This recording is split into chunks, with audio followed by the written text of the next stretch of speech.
Nice, really nice. Sicily, okay. Where did you play? I Palermo? was filming for that TV show, Festival Bar. Okay. So I did 2 performances. They're going to put it on 2 different shows. Sicily's Cool. nice. Better temperature at the moment, I think. Yeah. No, it was really nice there. I've been to Sicily. My ex-girlfriend is Italian, so I've been in Naples. Beautiful. And That's Sicily. like the Miami of Italy, right? Yeah. It's gorgeous. Good. So what are we doing? Words and then this? Or? Yeah, we're gonna film 2 songs of you, BBC. So and then I found out you were playing. I said, okay, we're gonna ask Amy then. So, Yeah. So you just arrived today. Yeah, I got here at about lunchtime. You took a little nap, I heard. Yeah, I had to sleep. Yeah, because I hadn't had any sleep. So, Yeah. but I've done it now. Okay. And I mean, you know, a debut album at the age of 19, and already, I believe, even nominated for a very prestigious award, the Novell. What's it called again? I've Novello Award. Yeah. You already won it. No. Yeah, I won it. Yeah. You won it That was already. about a month ago. Oh, it's a month ago. Oh, did we start already? No, we're just talking. Oh, cool. Yeah. Cool. That's cool. Okay, we'll get that out of the way, so you're not going to say that next time. No. But how was that? It was lovely. It was lovely. It's just a nice thing, you know. It's a nice thing. Because I believe the award already exists for about 50 years or something. Yeah. It's a real honour, you know. It's for songwriting as opposed to a package that a record company would put together. About your songwriting, what do you write about? I write about things that happened to me. You know, I write from personal experience. And like this was your first album. You're young, so if you write about the things you do, is it then like the things you've gone through? Yeah, I write about, you know, the way I feel about things and you know, just average shit that a 20-year-old girl would write. You know what I mean? But if you write about the things you have gone through, we have to wait a while then for your next album? Oh yeah, well, I need some time off. Or do you live a vibrant and intense life? Well, I lead a pretty intense life, but that's just because I never stop working and I get to do music a lot. But I don't know. Yeah. And where do you get your jazz influence from? I don't know. You know, jazz was the first music that I really ever loved. You know, so I don't know. It was the first music that I ever really connected to and could get a lot from. Jazz taught me how to sing. You know, it wasn't school or whatever. It was just listening to my favourite singers. You know. Who were you listening to then? Dinah Washington, Sarah Vaughan, and Minnie Riperton, who isn't really a jazz singer, but, you know, Denise Williams. Because I read somewhere that was your father's jazz collection that, you know, was the first time that you heard jazz? I mean, by the time... Are we doing the interview yet? Yeah, we're talking. Those were the first few questions. Oh, cool. Okay. Cool. Yeah, my dad, by the time my dad moved out, you know, when my dad moved out of my house, I was too young, like I was really young, so his music wasn't there, you know, it was just, he used to listen to like Sinatra in the car, and that's what I equated my dad with Frank Sinatra, you know,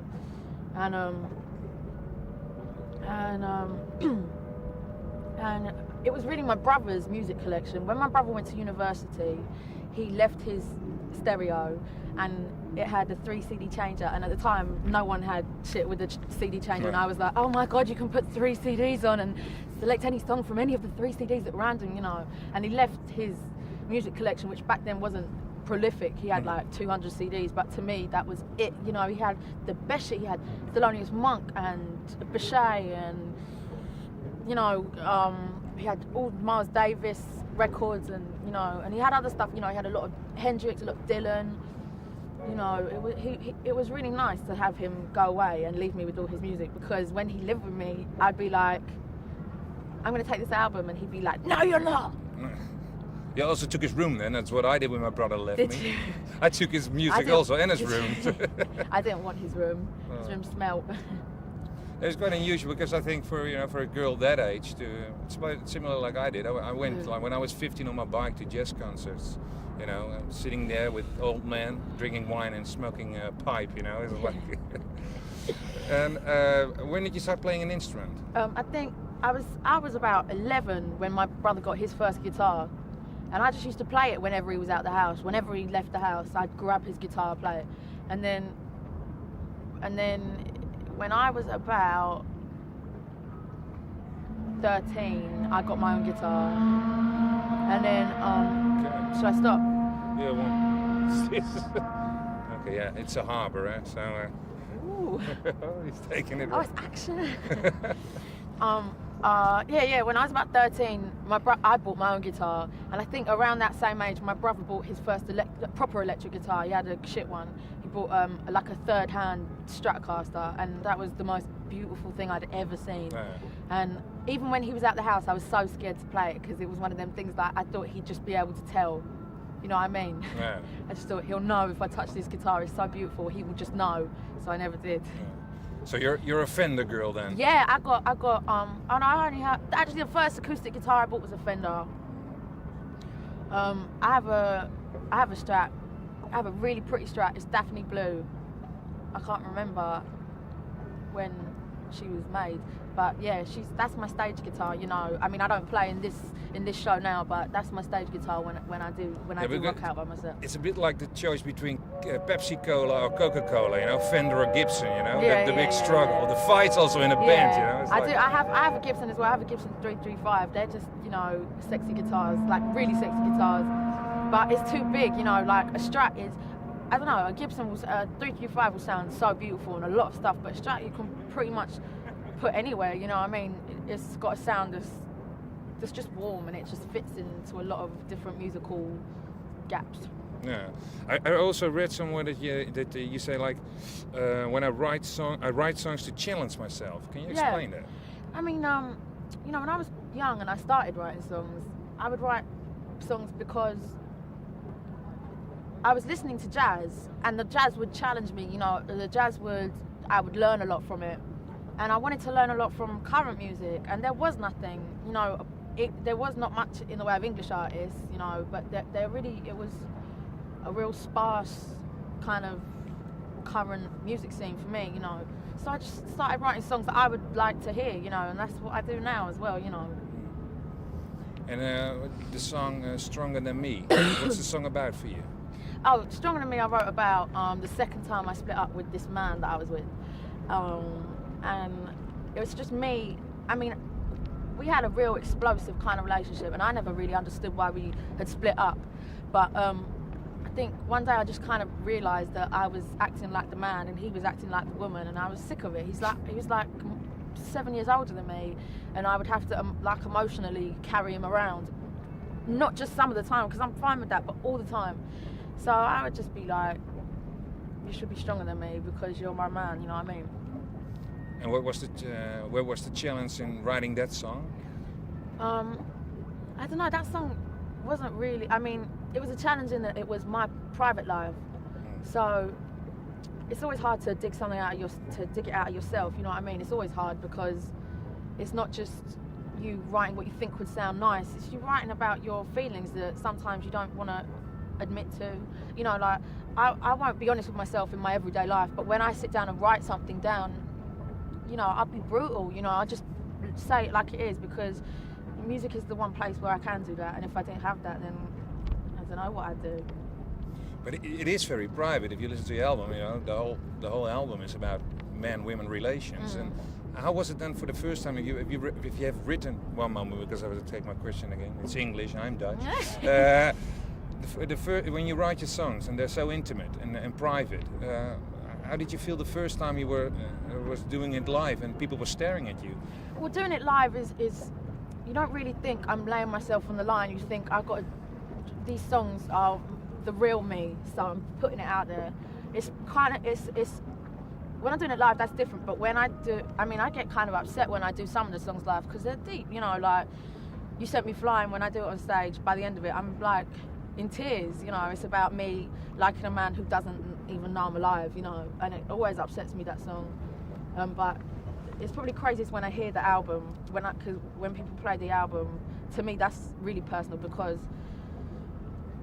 that was the songs when I wrote them, you know what I mean? Now when I sing the songs, it's me at a different point in my life looking back, but when I wrote them at the time, when I listen to them, it's harsh. You still listen to your own album? No, I don't even have one in my house, but I mean, when do I hear the album? I hear the album when I go to record stores to do signings and they put it on and I'm like, can you put something else on, please? Because it's weird for me, you know. I'm such a perfectionist that I could not ever listen to my album because I'm such a perfectionist, you know. There's part of me that wants to go back in everyone's house and be like, can I have my album back, please? I'll bring this back in 2 months, thank you. You know, there's part of me that wants to do that because I'm a musician. I want to grow with everything, and you know.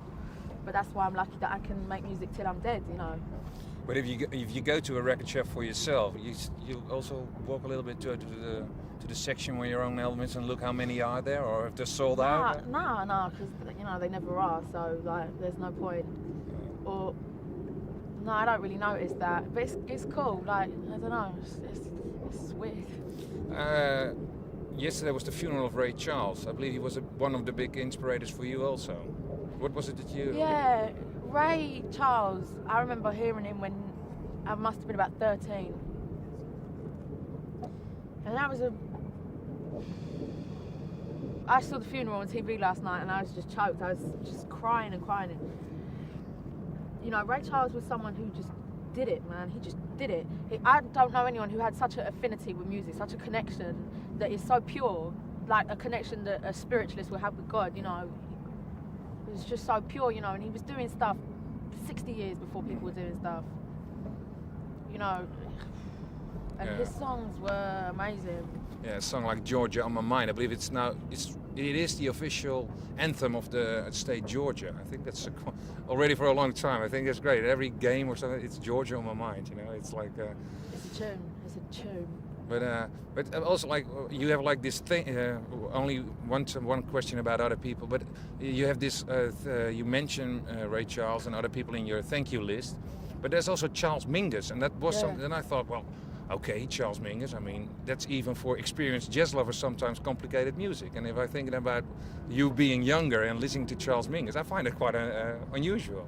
Yeah, I mean, what is it about Mingus? I guess complexities, but simple. You know what I mean? He could be busy, but clean. You know, and you know, he never really got that. He never really got recognition for the stuff he wrote. You know, that much. But he was just a wicked player, and just his feeling, really. His feeling and the way he got it across. You know, was it's a beautiful thing. Now you play on, you tour a lot. You play probably on more of these kind of festivals. When I listen to your album, I kind of see you in this small, intimate club. Yeah, I love to do club gigs. But you know, that's jazz. You know, and now I've got a bigger sound. I have electric guitar and electric bass, and I have a horn section. You know, it translates to a bigger crowd, which is cool. You know. Yeah. I think a lot of people, if they were, you know, especially, people between 20 and 30, okay, it's getting too cold. Oh, it's okay. No, I'm adjusted now. I'm used to it. It's like they probably won't even know that there's a lot of jazz influence because they probably will see it as a more popular album. I think that's the great thing about your album. It's such a big mix. You know? That's really kind of you to say. You know, to me, I was trying to do a straight jazz hip hop cross, but you know, I'd like to think it's new. Well, it is new, you know, because I write music that's of my time. I'm not about keeping jazz where it was, you know. I'm not about singing covers. I mean, when I don't have a grasp on reality anymore or the real world, you know, when I'm older, I mean, you know, and I've had a family and all this, you know, I'll go to Vegas and I'll just sing covers until I'm dead. But for now, you know, it's important to me to be of my time and to write stuff that reflects my time and my attitudes and people who are like-minded, you know, their attitudes. So. You probably want to keep writing your own songs, I think. So. Yeah, I just want to write until there's no more songs left in me. And then go to Vegas. Yeah, and then go to Vegas. Do you think there's a revival then for like more jazz-based music? If you look, especially from England now, you, Jamie Cullum, I mean, young people with... Yeah, I think, you know... It's different, completely different, I think, your music. It's good, yeah, it's good because it opens the doors for not real music, but it's hard because, you know, I'm a songwriter, I'm not a singer, you know, I try and be different. I don't try and be the best singer in the world, you know, and that's what drives me. But I don't know how to say it and be diplomatic at the same time, you know what I mean? It's like... Okay, last question. sweet and sour. Yeah. Can you tell me about that? Yeah, when I was about 10, me and my best friend Juliet loved salt and pepper. We loved salt and pepper, and we used to have rap battles when we used to go away with school for a week. We used to sit, we used to bunk off like the activity. We used to go and sit and like battle the whole Salt and Pepper album down. The whole Salt and Pepper album would be there like, no, that's better than me. Ah, you fucked up. No, that's like that. The whole thing, like we just did the whole thing, and and then I think then we just wanted to do a band, and yeah, it was a bit close to home, sweet and sour, salt and pepper, but we loved them, man. We even had a tune called Spinderella, like after their DJ, because we loved them. You know, when I was a kid, when I was young, there was like Kylie and Madonna, and they're cool. You know, Madonna's cool. She was very outspoken about her sexuality, and that's cool. You know, I like to see strong women like that. But Salt and Pepper were like, when I got a bit older, they were real girls. They were like women. They were like real women, like that you would aspire to be like, and you know, strong women who would never put themselves in a kind of vulnerable role. You know, their music was their life. You know, is their life. I don't know, but yeah, I think we have to talk about Esther now. Eh? Madonna changed her name. Oh yeah. I believe last night at 4 o'clock at ABC at a television program, she officially announced that she's called Esther now. Cool. My grandma's called Esther, but my grandma doesn't even like her name. My grandma calls herself Stella. I don't know why. Okay, I want to thank you. Thank you. Have a very good gig tonight, and well, we'll be watching and filming. So. Cool. Okay, thank you. Thank you. Yeah, she's sitting there already. Oh, I'm alright, darling. Yeah? Unbelievable. Oh, cool. No, I didn't sing yet. Yeah, I'm alright. Yeah, get used to it. You don't you mind? You still want to do a little bit on the guitar or yeah? Okay, great. Shall we do?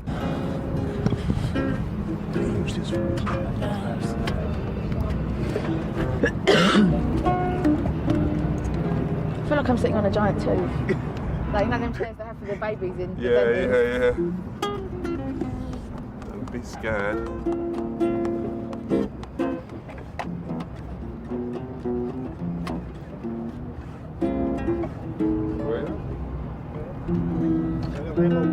Ja, deze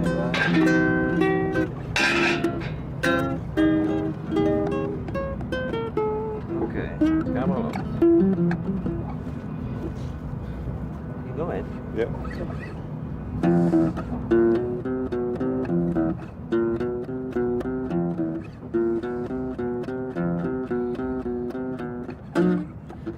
Sorry. And again, rewind, selector, come on.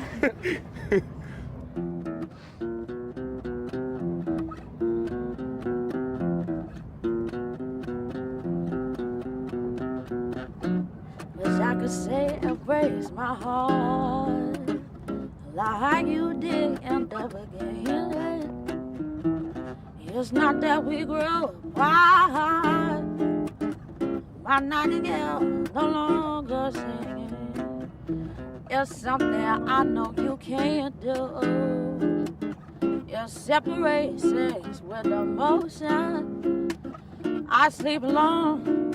The sun comes up and got stuck clinging to that notion.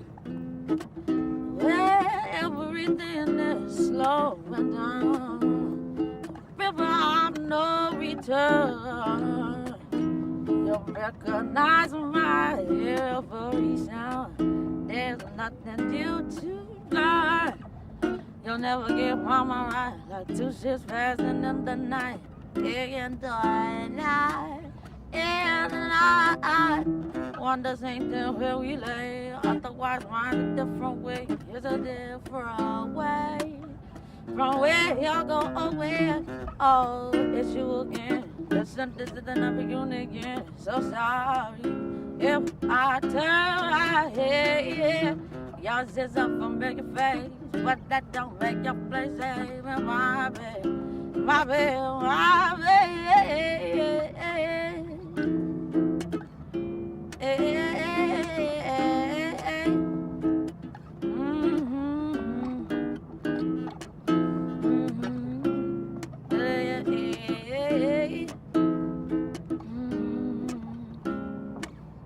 I never thought my memory of what we had could be too deep, but I couldn't let it be.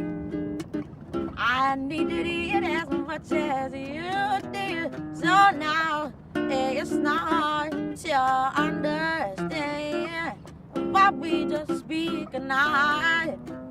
Cause the only time I hold your hand, it gets to get the anger right.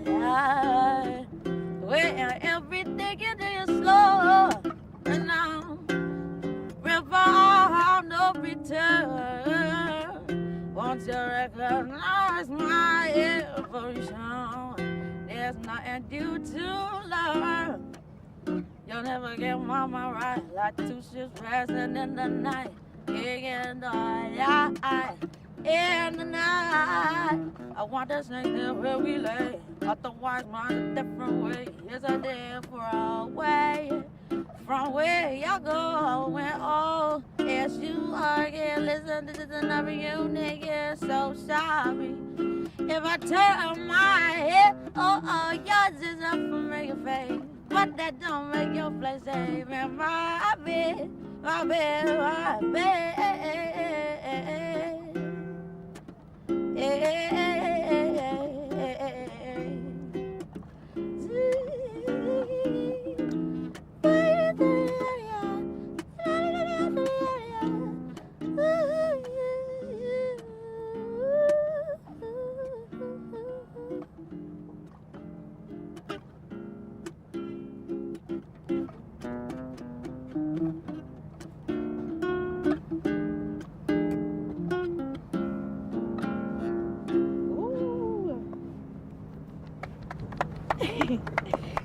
Thank you very much. Thank you.